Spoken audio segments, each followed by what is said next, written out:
மொழி ஓர் இனத்தின் வாழ்வியலை, பண்பாட்டை வரையறுக்கிறது. மொழி இனத்தின் வரலாற்றை சேமித்து வருங்கால தலைமுறைகளுக்கு வழிகாட்டுகிறது. மொழி இனம் தோன்றி நிலைத்து வாழும் பூர்வகுடி மக்களின் தேசத்தை, தேசியத்தை கட்டமைக்கிறது. மொழிதான் உலகெங்கும் தேசங்களை தீர்மானித்து அரசதிகாரத்தை நிறுவுகிற ஆளுமைமிக்க அரசு என பொருள்படும் இறையாண்மை என்ற சொல்லுக்கே அடிநாதமும் ஆகிறது.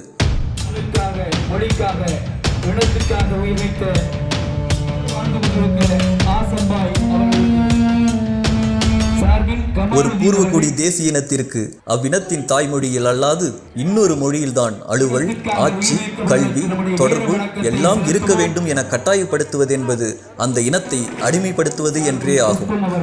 தமிழ்நாடு இந்த நிலப்பரப்பிற்கும் இந்திக்கும் முன்பின் எவ்வித தொடர்பும் இருந்ததில்லை. பாரத நாடு பைந்தமிழர் நாடு என்கிறார் பாரதியார். சிந்து சமவெளி நாகரிகமே தமிழரின் தொன்ம நாகரிகம் என்பதை மறுப்பதற்கு யாரும் இந்தியாவில் இல்லை. அரசியல் சாசனத்தை எழுதிய அண்ணல் அம்பேத்கர் இது இந்துக்கள்